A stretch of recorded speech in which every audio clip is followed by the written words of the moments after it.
There is a kingdom in the heart of the Middle East, a country that has been inhabited for generations by Arabs, Turks, Turkmen, and other communities. In recent years, Jews have even arrived in the region, and the region has become more vibrant.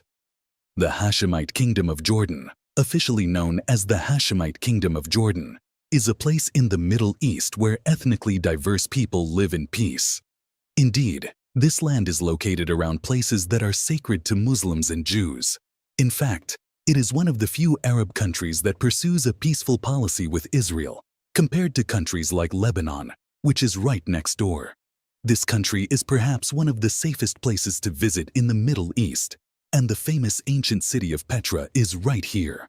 This is Jordan, an Arab country where the literacy rate is a whopping 92%, which is enlightening compared to other Middle Eastern countries. It is geographically neighboring Syria to the north, Iraq to the northeast, Saudi Arabia to the east, and Israel to the west. The land area of the country covers an area of 89,000 square kilometers. In this sense, it is possible to say that Jordan does not have a very large territory. They have a population of more than 11 million people in these lands. When we take a look at their map from the top, we can say that they have a very different borderline. In fact, if we rotate the map a little bit, the borders of the country look almost like a pistol is tilted from the top. In fact, the top of the map looks like it was cut with a ruler and it is straight. I guess not much work was done on the map when the borders were drawn at the time of independence. Amman, the capital of this Middle Eastern country, is located in the northwest of Jordan and is the main city where life in the country flows. But there is no beach in the capital of the country for people to go to. There is a sea near Amman, but this sea is known as the Dead Sea, as its name suggests. Another name, Dead Sea, has taken its name. Since this sea with a view of Jerusalem contains more salt than normal, no living creature lives here. If you want to go to Jordan and swim in a proper sea, you need to head towards the southernmost part of the country. They have a city called Aqaba in the southernmost part of the country, and this is the only city in Jordan that has a real seashore. People can swim here, but the coastline is quite small, so swimming is not the primary purpose of tourists coming to Jordan. In fact, this sea is the Red Sea between Africa and the Arabian Peninsula. You don't need a visa to visit this touristy Arab country. You can easily enter without a visa for up to 90 days. Once you set foot in Amman International Airport, you can drive 45 minutes to the city center and enjoy the country. Jordan uses the Jordanian dinar as its currency, and you should convert your money to dinar while you are there. The money of these people is very valuable. Today, one Jordanian dinar is equivalent to $1.5 American dollars. Despite the value of their money, the minimum wage in the country is lower than in many other countries. For example, in 2023, the minimum wage in Jordan is $360 in dollars. For an Arab country, these amounts are really low.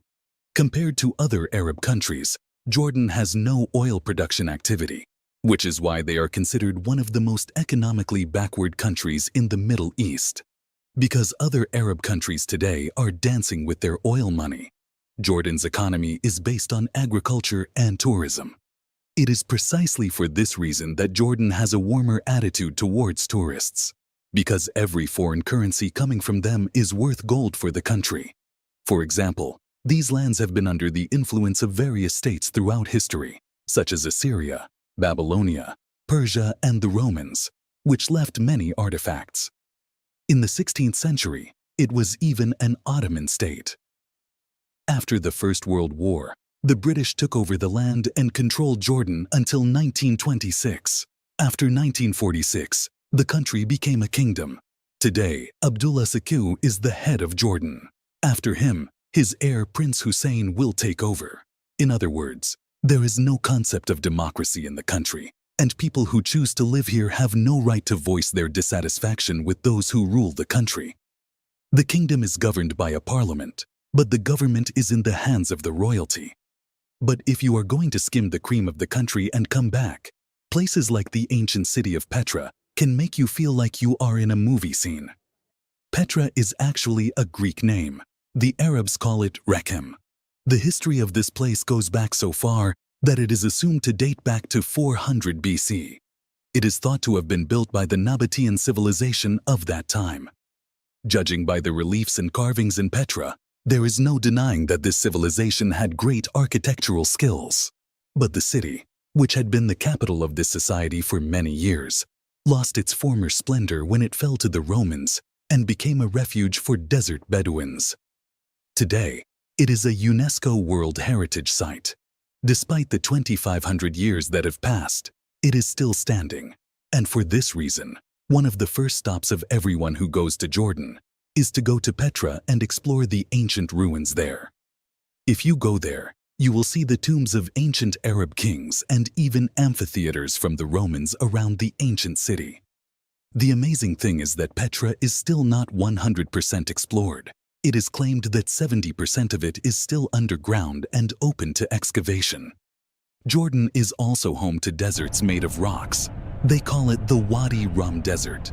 Those who go there to see Petra will definitely take a walk on this red desert, which has a different soil structure. As there are no signs of life around this desert, it is thought that it was once a transit point for trade routes between Asia and Europe. Today, desert Arabs who don't want to live in cities raise camels in Arab tents around this valley and live a modest life there. If you are a guest in one of their tents, they will surely offer you lavash bread and tea with milk. If you want to ride a camel, they may expect you to pay a few dollars. My advice to you is this: if you go to Jordan, make sure you have a camera with good photography skills. There are so many artifacts from different civilizations in the country that you will constantly want to take pictures or be photographed as you travel around the country. What about the city life in Jordan? Since this is a Middle Eastern country, this time of the year is simply too hot, my friends. The streets are humid and it can easily reach 40 degrees Celsius. Local women dress closed and their heads are covered. There is no obligation to wear a chador. However, you can also see women in chador on the streets. Women coming from outside don't have to cover their heads, but you'd better not dress too revealing. Men, on the other hand, are far from dressing according to an Arab tradition and wear more Western modern clothes. However, even in the summer, men are a bit hesitant to wear shorts. There is a shop on almost every corner of the capital Amman, and the vast majority of the people here are involved in commerce. Some sell coffee, some sell souvenirs, some run restaurants. The country is an Arab country, and all the signs and writings you will see in the bazaar will be in Arabic, but you can easily explain your problem by speaking English.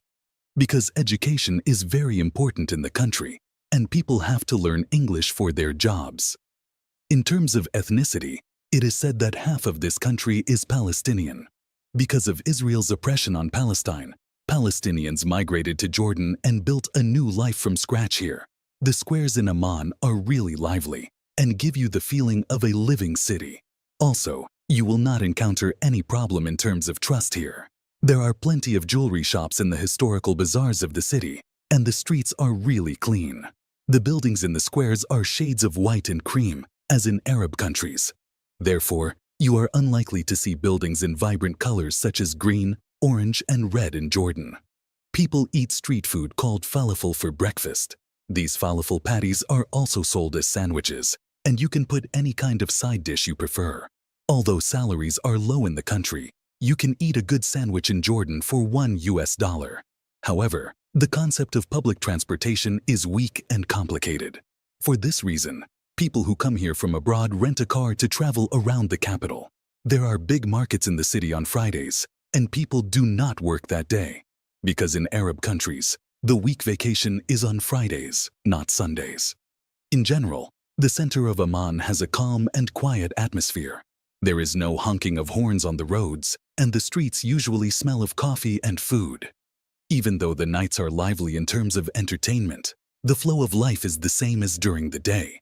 People walk from place to place, visit shops, and have a bite to eat or spend time in shisha cafes. Other than that, Western-style entertainment is hard to find here. There is a street in the capital called Rainbow, and this is the lively area with cafes and musicians. In the cafes, they can give you sweetened tea without asking you. Local people are warm towards outsiders. There is also a kunafe culture in the country, and you can see long queues in the famous kunafe shops in the capital Amman. For dinner, hummus and meat are eaten together. In this country, if you order a meat dish, hummus comes with it. For those who don't know, hummus is a Middle Eastern appetizer specific to Arab countries. It contains ingredients such as cumin, red pepper, chickpeas, and olive oil. As for red meat, they prefer mutton more. Celebrities, the biggest reason why Jordan is such a quiet, calm country, and therefore not at the forefront of the world agenda, is that it does not have oil reserves. Of course, the lack of chaos and safety in this country is directly related to a stable government. Therefore, the Jordanian king should be given their due in this regard. The fact that most of the tourists coming to the country are from Western countries shows that people have no reservations about coming to this country. To summarize, Jordan is a safe Arab country where you can find a lot of cultural and historical details. But in terms of daily life, it does not promise you many unique experiences. If you liked the video, you can like it and also subscribe to the channel for free to be informed about new videos. Goodbye.